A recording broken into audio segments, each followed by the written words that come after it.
আলহামদুলিল্লাহ ওয়াহদা ওয়াসসালাতু ওয়াসসালামু আলা আশরাফিল আম্বিয়া ওয়াল মুরসালিন নবিয়িনা মুহাম্মদ ওয়া আলা আলিহি ওয়া সাহবিহি ওয়া মান তাবিআহুম বিইহসানিন ইলা ইয়াউমিদ্দিন, আম্মা বা'দ। সম্মানিত দর্শক ও শ্রোতা মণ্ডলী, আল্লাহ রাব্বুল আলামিনের অশেষ মেহেরবানিতে আমরা বরাবরের মতো আমাদের ধারাবাহিক উমদাতুল আহকাম হাদিসের ক্লাস শুরু করতে যাচ্ছি। তো আজকে 11তম হাদিস।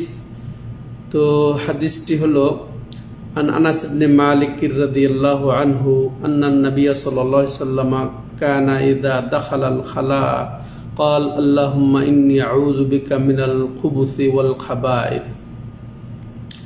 তো আমরা জানি যে যেগুলো হাদিস ধারাবাহিকভাবে আমরা শুনছি সবগুলাই বুখারী এবং মুসলিমের বর্ণিত হাদিস।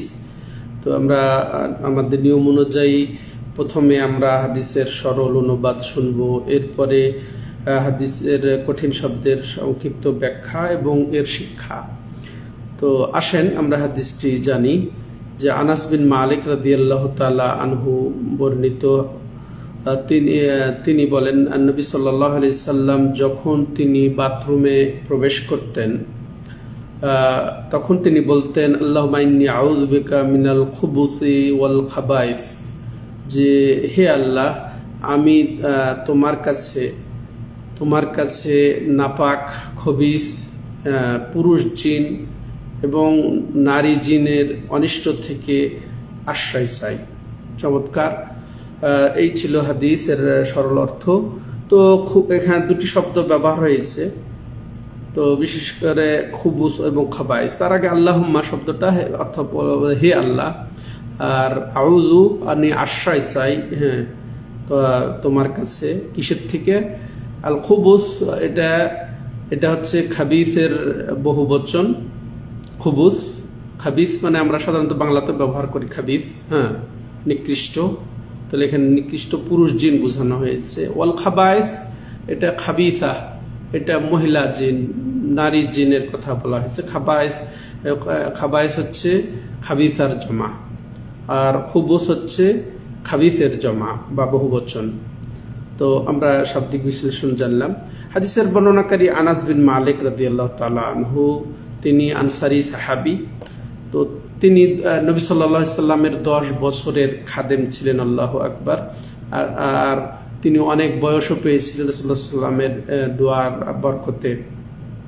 তো বলা হয় তিনি 107 বছর বয়স পেয়েছিলেন। তিনি 93 হিজরিতে ইন্তেকাল করেছেন এবং অধিক হাদিস বর্ণনাকারী যে 6 জন, তার মধ্যে তিনি একজন। তার হাদিসের সংখ্যা 2286টি তিনি বর্ণনা করেছেন। সম্মানিত দর্শক ও শ্রোতা মণ্ডলী, আর একটা হচ্ছে মাশাআল্লাহ আশ্চর্যের বিষয় যে রাসূলুল্লাহ সাল্লাল্লাহু আলাইহি ওয়াসাল্লামের দোয়ার বরকতে তার সন্তান অনেক হয়েছিল, 80 জন বলা হয়। তার মধ্যে 78 জনই হচ্ছে ছেলে আর মাত্র 2 জন হচ্ছে মেয়ে। হ্যাঁ, আল্লাহু আলাম। হ্যাঁ, এবার আসেন আমরা হাদিসের শিক্ষা কি সেগুলা জানি। হাদিসের অনেক শিক্ষা। একটা কথাই, এই দোয়াটি পড়াটা সুন্নাত। এটা বাথরুমে যাওয়ার সময় পড়া সুন্নাত, এটা আমরা প্রথমে জানতে পারি। তো এই ক্ষেত্রে কিছু মাসলা আছে। সেটা কি? যেমন ইমাম নওয়াবী রাহিমাহুল্লাহ বলেছেন যে এটা সবার ঐক্যমতে এটি সুন্নাত। এই দোয়াটি পড়া এই বাথরুমে যাওয়ার অন্যতম আদব হিসেবে এটি সুন্নাত। এখানে যে ঘেরা বাথরুম বা ময়দানে যে কোনো জায়গাতেই হলে এই দোয়াটা পড়া যায় বা পড়া হবে। তেমনি আমরা জানতে পারি যে যখন হাদিসে এসেছে ইজা দাখালা আহাদুকুম, যখন তোমাদের কেউ প্রবেশ করবে অর্থাৎ ইচ্ছা করবে, প্রবেশ করার ইচ্ছা করবে। যদিও দুইটা অর্থ, যে প্রবেশ করার সময় বা করার পূর্ব মুহূর্তে বা যখন প্রবেশ করা শুরু করবে, এমন এক কথায় ইচ্ছা। যখন আমরা অর্থাৎ একেবারে ঢোকার মুহূর্তেই যে পড়তে হবে জরুরি নয়, আমরা ইচ্ছা করলে কাছে গেলেই তখন আমরা পড়তে পারি দোয়াটি। সম্মানিত দর্শক ও শ্রোতা মণ্ডলী, তেমনি ভাবে আমরা হাদিস থেকে যেটা আমরা এটাও বুঝবো যে আসলে এটা ময়দানে এবং ঘরে উভয় ক্ষেত্রে বলা যেতে পারে। আর এটা কেউ যদি ভুলে যায় এই দোয়াটি পড়তে, তখন সে যদি বসে পড়ে তখন আর সে উচ্চারণ করে না বলে মনে মনে বলতে পারে। সম্মানিত দর্শক ও শ্রোতা মণ্ডলী, এটা হলো আমাদের এটা বিশ্লেষণ। আর এখানে আরেকটা মাসআলা, যে এখানে বিসমিল্লাহ শব্দটা যুক্ত করারও মত রয়েছে। যেমন একটা হাদিস এসেছে, যে যেমন এই ব্যাপারে যত হাদিস এসেছে তার মধ্যে অন্যতম হাদিস হচ্ছে ইজা দাখালতুমুল খালা ফাকুলু বিসমিল্লাহ আউযু বিল্লাহি মিনাল খুবুসি ওয়াল খাবাইস। তো এই বর্ণনাটা এসেছে, যখন তোমাদের কেউ প্রবেশ করবে যে বাথরুমে, তখন তোমরা বলবে, তোমরা যখন প্রবেশ করবে বাথরুমে তখন তোমরা বিসমিল্লাহ বলবে, তারপরে আউযু বিল্লাহি মিনাল খুবুসি ওয়াল খাবাইস। হ্যাঁ, আরেক বর্ণনায় এসেছে অন্যরকম। তো বিসমিল্লাহ বলে যদি আমরা এই বাথরুমে যাওয়ার দোয়াটা বলি তাহলে এটা ভালো হয়, উত্তম হয়। যেমন উলামায়ে কেরাম এটা করেছেন, যে যেমন আরেক হাদিসের মধ্যে সাতরুল মা বাইনা আয়ুনিল জিন্নি ওয়া আওরাতে বনি আদম ইদা দাখালা আহাদুহুমুল খালাআ আইয়াকুল বিসমিল্লাহ, যে জিনের দৃষ্টি থেকে আড়ালের জন্য জিনের দিন এবং নিজের আমাদের গোপন অঙ্গ এবং জিনের নজর বা দৃষ্টির আড়াল কি সেটার কথা এই হাদিসে এসেছে, যে যখন আমরা বাথরুমে প্রবেশ করব তখন যেন আমরা বলি বিসমিল্লাহ। বিসমিল্লাহ বললে সে অন্ধ হয়ে যায়, তার দৃষ্টিটা অন্ধ হয়ে যায়। তো সেক্ষেত্রে আমরা যদি বিসমিল্লাহ বলে এরপরে দোয়াটি পড়ে আমরা বাথরুমে ঢুকি, তাহলে মাশাআল্লাহ আল্লাহর রহমতে সে আর আমাদের লজ্জাস্থানও দেখতে পাবে না। তেমন উপকারিতার যে এই জিকিরের তাহলে উপকারিতা কি, কিছু উপকারিতা আমরা বর্ণনা করবো সম্মানিত দর্শক ও শ্রোতা মণ্ডলী।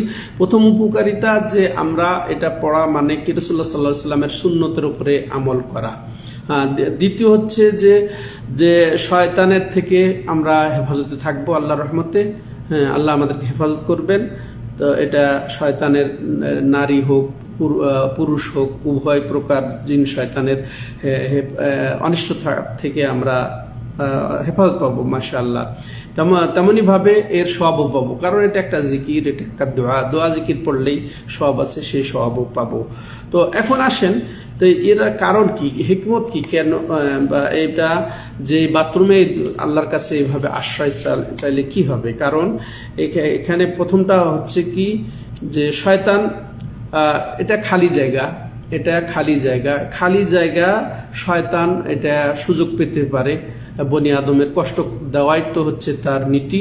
অতএব খালি জায়গায়, নির্জন জায়গায় সে একাকী পেয়ে সে অনিষ্ট পৌঁছাইতে পারে, এটা একটা কারণ।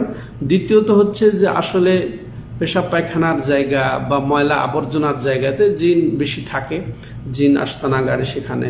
আর সেখানে যদি আমরা এই দোয়াটা পড়ি তখন তার থেকে আল্লাহ রাব্বুল আলামিন আশ্রয় দিয়ে থাকেন।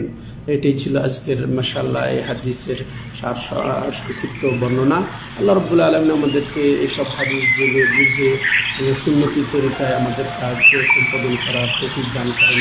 আল্লাহ রাব্বুল আলামিন শয়তানের যাবতীয় কুমন্ত্রণা থেকে অনিষ্টতা থেকে আল্লাহ আমাদেরকে হেফাজত করেন। হাদাহুয়া সাল্লাল্লাহু আলা নবিয়িনা মুহাম্মদ ওয়া আলা আলিহি ওয়া সাহবিহি আজমাইন।